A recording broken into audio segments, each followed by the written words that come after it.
The show starts in 3, 2, 1, go. Good morning, CaneSport. It's the 10th of March, 2025. I'm Gary Ferman, the publisher of CaneSport.com, joined this morning by our managing editor, Matt Shodell, as we discuss the news of the day. And football is taking the week off, so we take that opportunity to kind of pull it all together for you and give you a recap of what we saw out there in the first week of spring practice. Several stories related to football can be found on the website this morning, and lots for you guys to catch up on. And then today is the day that Miami's new basketball coach, Jay Lucas, will get introduced to you guys, the general public, so to speak. A big press conference on campus later this morning. We will be there to cover it for you.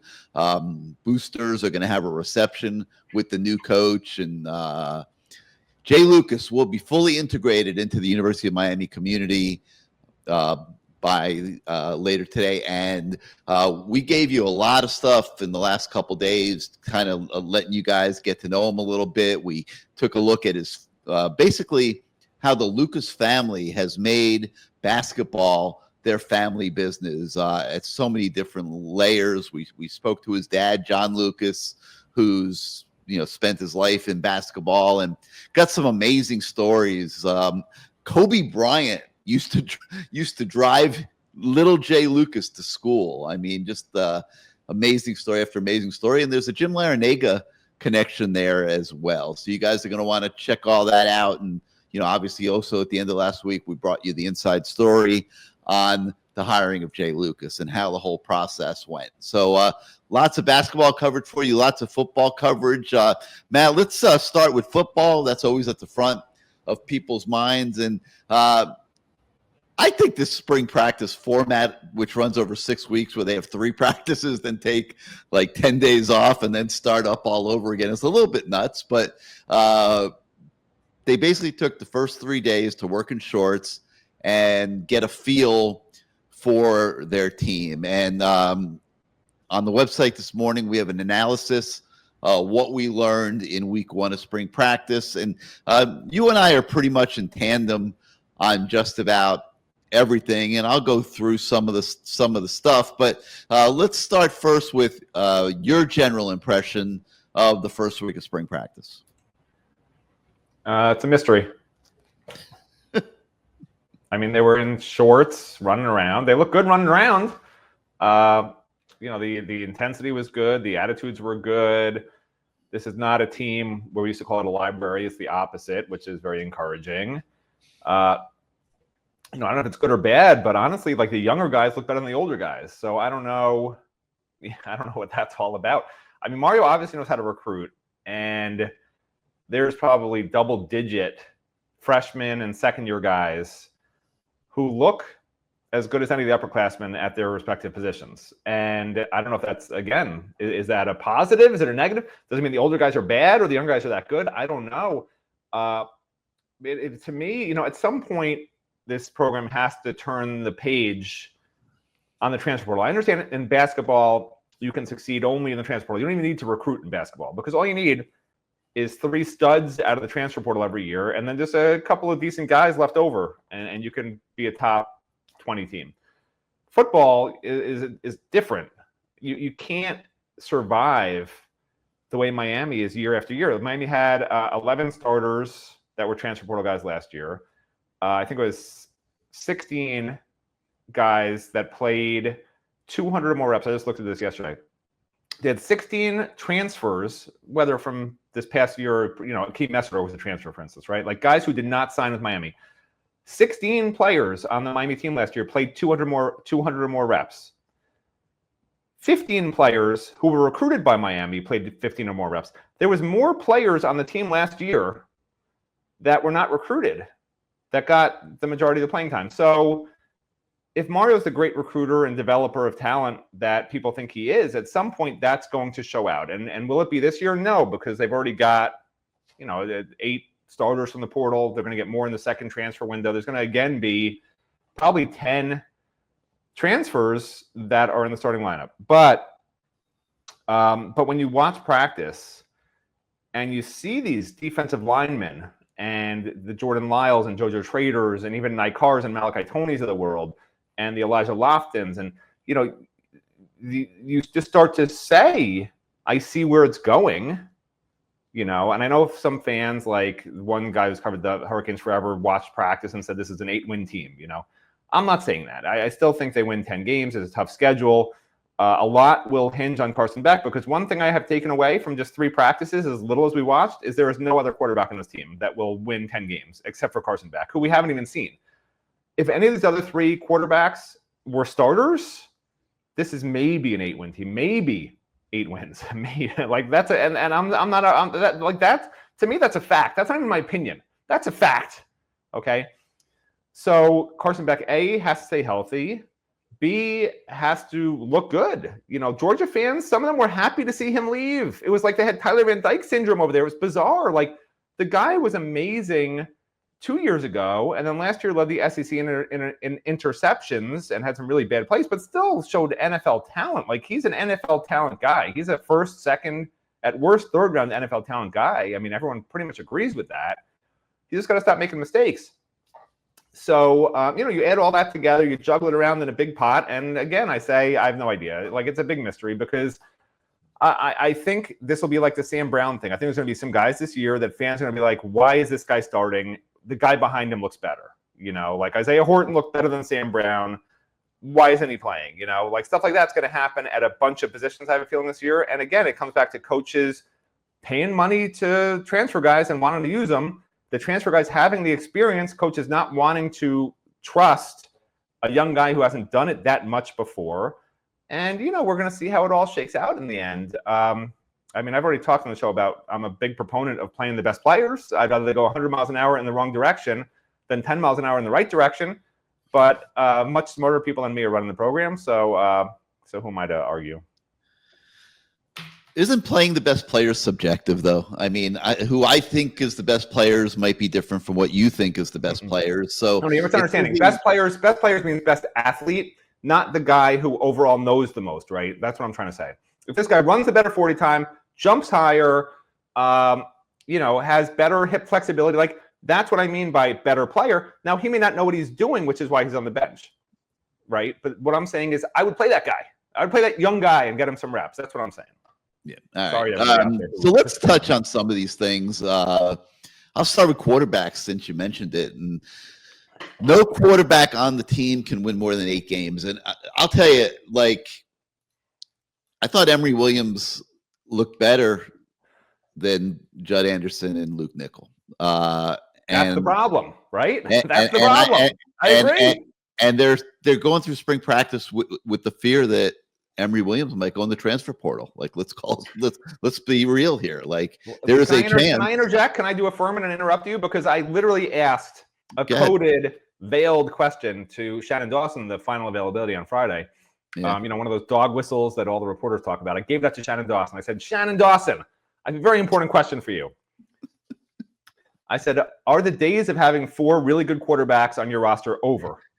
And he said 3 is a new normal. He said 4 is a luxury, which basically is his code for saying a guy's going to leave. And which guy's going to leave? I mean, not Judd Anderson, I don't think, although Luke Nickel might be better than him, so he might leave. Judd Anderson would be insane to leave. He's only been here for a year, and he's not even close to ready. Right, so certainly not Luke Nickel. So who does that leave, Yeah, it's a fear. There's no doubt about it. And that is not a good thing for the 2025 Miami Hurricanes, because Emory Williams is the clear number 2 in our eye. I think Matt and I agree on that. So that's something to watch here as we move forward. Running backs, I don't think there's not a whole lot for us to talk to you about in terms of running backs. They're practicing in shorts, and Jordan Lyle looks good. Mark Fletcher looks great. Really good. Great condition. Wheatley Humphreys, he's a guy. He's a depth filler. I still believe that what I've been talking about on the show and on our message boards for weeks now is going to become reality, and that's Elijah Lofton is going to get some reps at running back. It makes absolute sense to me. Whenever we've watched him, he's got very good instincts as a running back. He doesn't have breakaway speed, but he is a load. Okay, and let me tell you something: if that guy breaks through the line of scrimmage, the guys on the second level of the defense are going to find out how much they love football, because he is a load to tackle and he brings a punch. And I think that's an obvious kind of compliment to Fletcher and Lyle in the backfield. So, as we look at the running backs, and we'll see more when they start doing more contact and stuff, but that's kind of the way I see it. I don't know if Shannon Dawson sees it the same way, but that's how I see it. All right. So, and then, of course, Lofton is a factor, a tight end as well. But I do think that as time goes by, they're going to look to integrate maybe one of the freshmen. The transfer from Tulane is a factor there a little bit, but not a lot for us to tell you about those positions really after the first week of spring. Just not enough of a sample size for us to see. So let's shift gears to what I know everyone wants to hear a lot about, and we have had a chance to see a little bit more, and that's the receivers running down the field, and with the asterisk being that the quarterback play has been a little erratic. There's no timing yet. In the case of Luke Nickel, he's playing college football for the first time. The speed of the game is much faster than what he experienced in high school. So he's a little bit like a fish out of water, in his first 3 practices of his college life. And, Judd Anderson's been a little bit hit or miss. So the receivers don't always get to show out maybe the way they're capable of. But Matt, the one that has really stood out to me in total honesty, I mean, we know JoJo Trader's pretty good and all that, but Malachi Toney, a true freshman who has come in and looked like a veteran from the second he stepped on the practice field. And, you guys know I've been covering Miami football for a long time now, going way, way back. And there aren't too many true freshmen that I've seen walk onto the practice field at Green Tree and stand out the way that Malachi Toney did in the first week. And, I think back to guys like Michael Irvin was like that. Ray Lewis was absolutely like that. Those are the type of, and I'm not trying to sit here and suggest that Malachi Toney is the next all-pro Hall of Famer coming out of the Miami program. That a lot remains to be seen before we start having any kind of conversations like that. But Matt, would you agree this is a young kid that you noticed from the get-go, from the first second that you watched the first practice of spring, you knew this kid was out there? I mean, his nickname is Baby Jesus. So, Baby that says it all. I mean, he has divine talent. He doesn't need to walk on water because he runs on the football field, and he looks amazing. I mean, the only question with him is he gets a little excited, and he's a little bit, he's got that swagger to him and all that. Like, he dropped 2 passes out of his first 5, the first practice he had at Miami, which is the stuff that coaches, that's what they worry about with these young guys. And I still think, even though, again, this comes back to it, right? Whoever they get in the transfer portal, I think they'll get somebody really good at slot. But that's going to cost Malachi Toney reps. It doesn't have to be at slot, though. I agree they'll get a receiver in the portal, at least one, but it doesn't have to be at slot. I think they're getting a slot receiver, yeah. And an outside. I think they're getting both, a slot and an outside. But JoJo Trader's capable of playing in the slot, too. So anybody's capable of playing in the slot, but Malachi Toney's built for the slot. Ray Joseph is built for the slot. You can put anyone there you want to. You don't have to be a little receiver to play in the slot. No, they put tight ends there, too. Elijah Lofton could play there, but that's generally in Shannon Dawson's system. That's the body type he uses at slot, right? That's who he's going to target in the transfer portal if he wants a slot guy. He doesn't saying that because he had Restrepo. And at Houston, right? He used Tank Dell. I mean, he has small, fast guys that he likes to put in the slot. That's just what he does. But anyway, so yes, Malachi Toney did drop a couple balls in his first practice, but you know what he did? He went right to the jugs machine after practice, what I thought was an absolute sign of maturity by a young kid. So, you could tell we feel real good about Malachi Toney at receiver. Nikar has looked a little bit better to me. Joshua Moore is another freshman who clearly is going to contribute this year. He's a bigger receiver and does a lot of good things. So a lot of good young talent at receiver, but Matt and I think also agree that they need a vet. They need a guy that's done it in college football. I think that they will go looking for that in the spring portal and just look to fortify that receiver position. But good signs in the first week of practice. On the O-line, the most interesting thing I can bring up to you guys right now is that Ryan Rodriguez, who had risen to a starting role before the Gator game a year ago, then missed the whole season due to injury, has picked up right where he left off, and he's running first team at left guard. Now, I don't know if this is good or bad or indifferent. I don't know. We'll see how it works out. But Matt, you got to give Ryan Rodriguez a lot of credit. He's not the biggest guy in the room. No one's going to be intimidated, looking at him, whatever, but he clearly is doing something right to keep rising to the first team on the offensive line. Yeah, this is your biggest nightmare, right? A 6'2" schlub who's not an NFL prospect who's going to start for Miami. God forbid, Gary, right? Mom and Dad watch this show. Why they have a guy why are you calling him a schlub? God forbid, because he is just like me and you. He doesn't look like a football player. I'm sorry. Did you see him at the press availability? He looks like us, which is great. I love that. But yeah. So you only want NFL guys. Like, this is a guy who's like that Casey Jones type. Not to interrupt you real quick, but did you see, before I forget this, that somebody posted on the message board that Justin Scott looks like their grandpa or something like that because he had love handles around his midsection? Yeah, I mean, it was weird to me that they put the players in jerseys for the media availability, and they had them in these tank top things. I don't know why, but anyway. So yeah, Ryan Rodriguez, I was trying to give him some praise because he's one of those guys who just does what coaches ask. Very reliable, gives effort, pass the whistle. That's something that it sounds like everybody should do that, but they don't. But he does, and that's why he's going to be the starter. It's not that he's the biggest, strongest, fastest. He's none of those.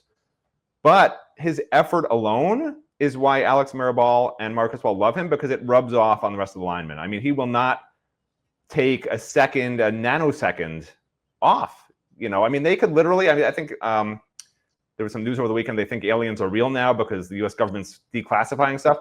Like, there could be a spaceship flying over the stadium in the middle of a play, and Ryan Rodriguez won't even look up. Everyone else could be staring at the sky, and he will still be blocking his man into the end zone. Okay? That's the kind of dedication that Miami needs at every position. Yeah, so he's the guy to watch, and it's looking like he's got the inside track to start there on the O-line. Let me think. The other guys that we should mention. We can talk a little bit about the defensive line. It's been a pretty solid area the first week of practice. We've had a chance to watch some one-on-one drills with the O-linemen and D-linemen, and Ruben Bain, Messidor, bigger, strong defensive ends, and we've seen the coaches working a lot with Messidor on his pass rush moves and things like that. Now he's going to be playing on the outside more this year, and that'll be a little bit different than what he was asked to do last year when he went inside a lot. But Armando Blunt is another young guy that's really jumping out to us.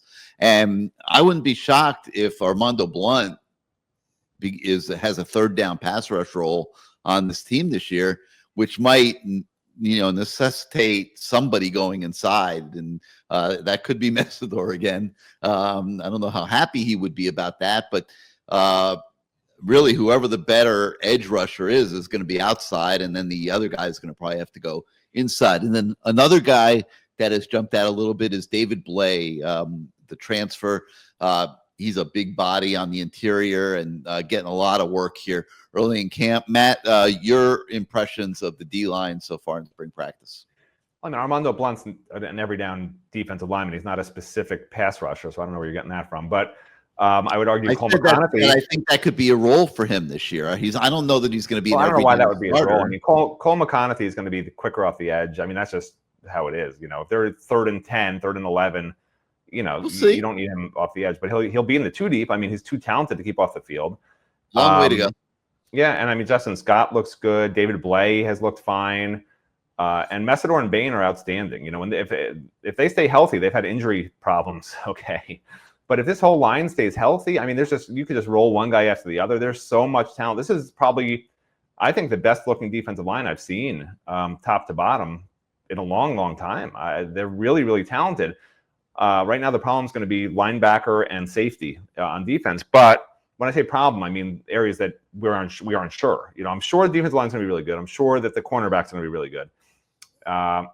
Shore being a Matt Shodell Shore, which is like probably 50-50. And that's why I keep saying I think this is a top 20 defense across the board. Total yards, you know, sacks, points allowed. Like, I think they're going to be in the top 20 in all those categories. Again, my concern remains on the offense because there's just that's where the new pieces are this year. That's where everyone's gone except for 4 offensive linemen. So, you know, we'll have to wait and see. And Hayden Lowe's a young guy I'd keep an eye on the defensive line. I mean, he's kind of built a little bit different than your typical true freshman. Hard to expect a true freshman to do a whole lot on the defensive line, but he's the guy that looks like he could develop to where they're willing to give him some playing time this year. To me, the most interesting thing at linebacker, Matt, has been Wesley Basainth playing both inside and outside. Essentially, getting a lot of work in the middle, where we expected Popo Aguirre to kind of fit in. I mean, Popo's obviously getting a lot of work as well, but it looks like they're considering using Wesley all over the place in this new Corey Heatherman defense. Your thoughts on that? Yeah, you're falling for it. You know, just like the U.S. is going to leave NATO and let Russia take over the world, you're falling for it, Ferman. Listen, I'm a NATO supporter, so, but I'm also not a Wesley Basainth at middle linebacker supporter. Okay, and I know people get freaked out when I mention anything about politics. Like, God forbid, you know, I'm an independent. I'm not left. I'm not right. I actually hate both parties. I'm waiting for a centrist movement. I'll start it. I want a centrist movement. Okay, Matt for president. Anyway, politics aside, Wesley Basainth. They don't want to use him at middle linebacker. He's not a middle linebacker in any sense of the Corey Heatherman aggressive style of defense. But, like, they don't have anybody right now, so they don't have a choice. They have to plan in case they don't get a real physical middle linebacker in the second portal window. Well, what are we going to do? You know, we haven't practiced anyone there that can really play because, yeah, Aguirre might be okay, but you need more than one guy. Jalen Alderman's a little too slow. And they really like Bobby Pruitt, who could be a striker or outside linebacker, great blitzing, hard hitter, fast to the ball. So worst case scenario, they don't get a middle linebacker in the second portal window. That's when you'll see them forced to put Basainth in the middle, because probably the best combination is Basainth and Pruitt right now from everything I'm seeing. And if that doesn't work, then it's Aguirre in the middle and Wesley at his more natural, you know, outside linebacker position. But this is not something they want to do. If they had a decent middle linebacker, we wouldn't even be talking about this. So you're falling for it. Like, oh, all of a sudden he's a great middle linebacker? No, he is not. This is a desperation just in case. Let's give him some rest of middle linebacker situation.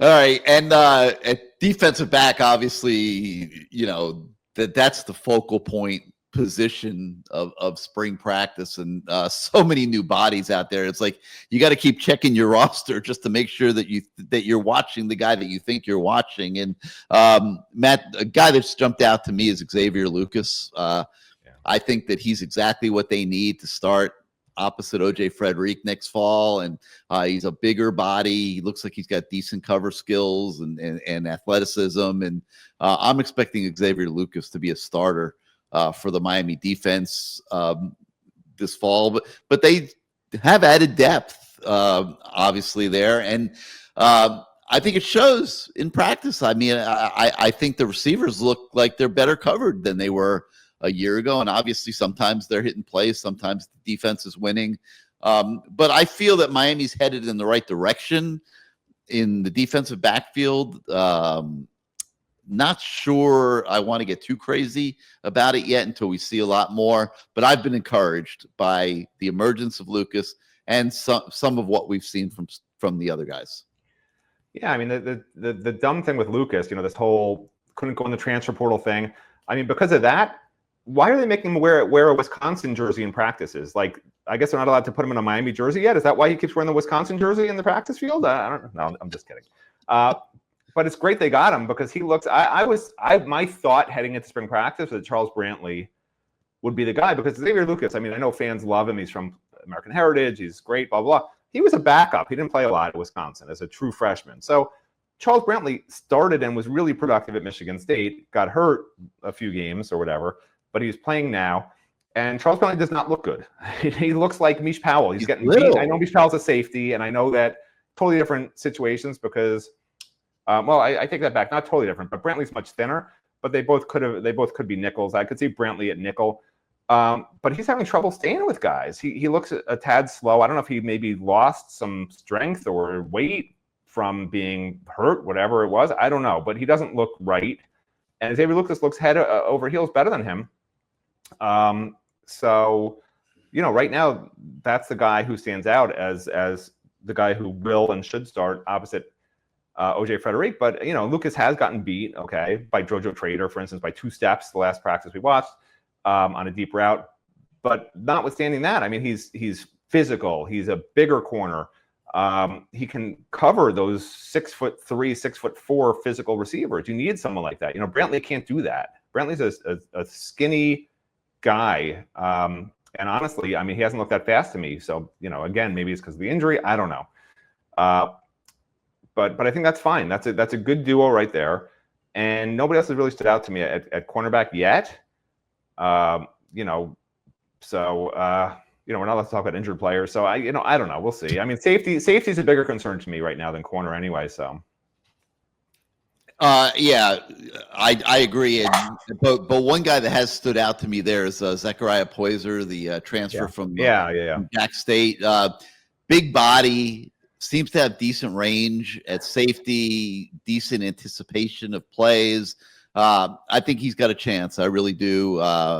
And it will be very important that he succeeds because there's not a ton at safety. And they're moving guys around. They're playing corners at safety and safety at corners. They're trying to find the right combo. You've got 2 new defensive back coaches that are working in this spring. So it's kind of like a lab experiment. Not the same lab where we Matt Shodell, but it is kind of like a lab experiment at defensive back right now, just with all the experimentation that is going on with these guys. And we'll keep seeing that evolve during the course of the spring when they come back after a week off for spring break and then have 3 straight weeks of practices. That's when they'll get in pads. That's when it'll be time for the nitty gritty. And so we'll see what happens there. But like I said, a ton of football coverage on the website. The coverage from practice number 3 is there. We spoke to Shannon Dawson, who acknowledges how much talent he is working with. He's very excited. We talked to Armando Blunt, Elijah Lofton, Jordan Lyle, Justin Scott, Ruben Bain. So you got a lot of stuff there if you haven't read it to sink your teeth into. And we kind of catalog everything for you because we are giving you guys so much coverage every day that we understand it could get a little overwhelming. We also understand that not everybody out there has a chance to be on our website every minute of every day. Unfortunately, we want you there. And if you're not yet a subscriber to CaneSport.com, please, please, please go sign up. Your subscriptions are what allow our entire team to do what we do for you guys every single day. And it's really important that we get you as subscribers on CaneSport.com. You'll love our community of fans. We got a really good community of fans. They interact every day on the message boards. So if you're not yet a subscriber to CaneSport.com, please come over and become one. It really means a lot to us. But so we try to catalog a lot of this coverage for you guys because not everybody gets to see everything every day, and we're constantly pounding content out at you. So I hope that helps you, and it's all there on the website today. And so go get caught up on the first week of spring practice. All right, I said later this morning we are going to get a chance to go and see Miami's new basketball coach, Jay Lucas, in action, so to speak. He'll be meeting the press later this morning. We'll have complete coverage of that. And I mentioned the stories that are on the website that really allow you to get to know Jay Lucas. And Matt, it's really been an intriguing story for us to cover over the few weeks that they were negotiating and getting a contract final. And now with the speculation of him coming on board, I believe he and Jim Larinaga have had the passing of the torch, so to speak. I heard they had a very lengthy conversation with each other over the weekend after Lucas was formally announced as the next coach at Miami. And Jim Larinaga actually knows the Lucas family going way, way back. Probably would be a reach to say he has a relationship with Jay Lucas, but he certainly had one with John Lucas. And Matt, it's been a lot of really interesting to sink our teeth into this Jay Lucas story and the Lucas family, and just see how basketball has been everything in their life. Yeah, I mean, it's a basketball family. Like I wrote, if you tested their blood with one of the 23andMe, it would come back 100% basketball.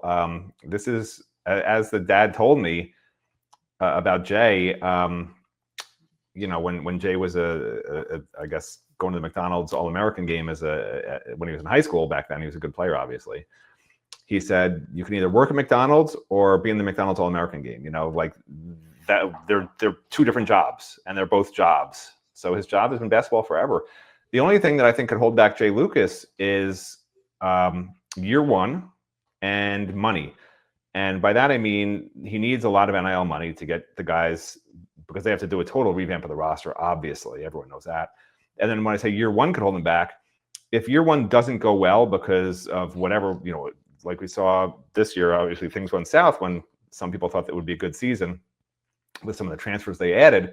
If it doesn't mesh right, if it's just not looking right, there's going to be a lot of people who are saying, told you so about Miami for hiring a guy who's never been a head coach before, who wasn't able to get the team right, in his first year. And that would have a detrimental effect on getting more transfers and starting his recruiting battles. So it's going to be really interesting because it's a very small transfer portal window, and he's got to pretty much put his whole team together in that window. So, over the next month, we'll get a really good idea of if people are interested in playing for Jay Lucas. Certainly his father, legendary NBA player and coach, his brother, NBA player and assistant coach, and Jay. So, I mean, Jay knows what he's doing. He's learned from his father, who's a legend, right? And I'm sure his father, even though his father says he doesn't give him advice, I'm sure he gives him advice. Okay. Yeah. Yeah. And people feel comfortable, I think, with Jay, his personality, how he teaches, his understanding of the game, where he's come from, right? He was a star player, then he was coming off the bench, then he was playing overseas for like no money. So he was a transfer and out of here. So he's seen it all, done it all himself. And he knows what players go through with different things that they have to take on as challenges. And he's young. So he actually understands the NIL game and is not one of these dinosaurs who like complains about it. Like, he understands that these guys get money, want money, need money, and they're going to make more money than his assistant coaches, So good luck to the assistant coaches telling his players what to do. That's a problem in every sport at every school right now for certain personalities with these players. You hand an 18-year-old six figures, and some of them don't really handle it particularly well. Some of them, for instance, buy two fancy cars and live off campus with their girlfriend. I'm not talking about anyone in particular, but just some guys do that. No, that was a joke. Don't get mad at me. Don't hate the hater. Okay. But I think again, ask me in a month, ask me in 2 months. I'll have a much better feel for, hey, I'm on board with Jay Lucas, or hey, I think this was a lazy, cheap hire. Because it could go either way right now. It really can. Like, I'm not just going to sit here and be a Miami homer and be like, oh, yeah, it's going to be great. I mean, it could go either way. It's a high-risk hire. When Diego was hired, I wasn't sitting here. I said he's a great guy, love him to death, but I don't know that this was a good hire, because he'd never done it before, right?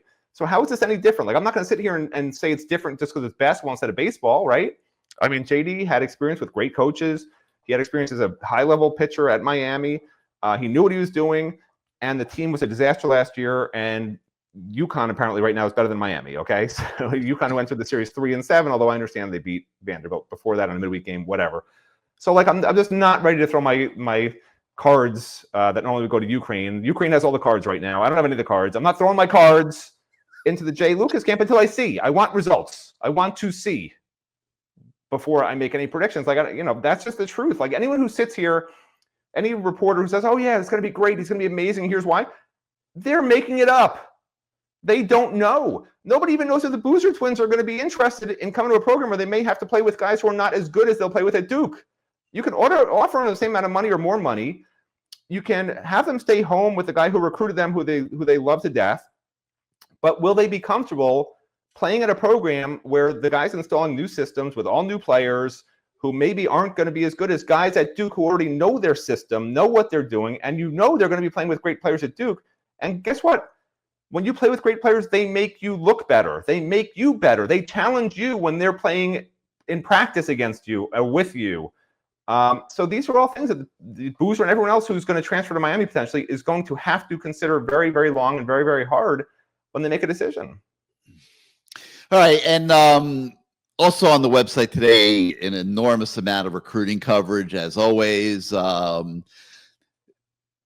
The whole Patrick family, and Miami's recruiting Justice Fitzpatrick, the defensive back out of St. Thomas Aquinas. Well, his brother Minka, who's played in the NFL all these years, was recruited by Mario Cristobal to Alabama. And so the end of last week, the entire Fitzpatrick family came out to practice. And we had a story on that. Coverage of four-star running back Derek Cooper, who's one of the big priorities in recruiting this year. You've got that on the website. And then there's a whole bunch of other stuff. I'm not going to go through every single story, but you guys will, can find it on the website. A lot of recruiting going on for Miami right now. This is a key point in the spring cycle because kids can come out to practice, and they're going to have a big recruiting event at the end of the month. And the next recruiting class, the 2026 class, without question, is starting to take shape here right now. So we are covering recruiting like maniacs for you guys, and you can check all that out on the website. But that's going to do it for today for Good Morning CaneSport. We'll be heading out to meet Jay Lucas today and see what he has to say at the press conference. We will have a lot of coverage on that for you guys later this morning. For Matt Shodell, I'm Gary Ferman. Thank you once again for starting out your day with us, and we will see you next time, everybody.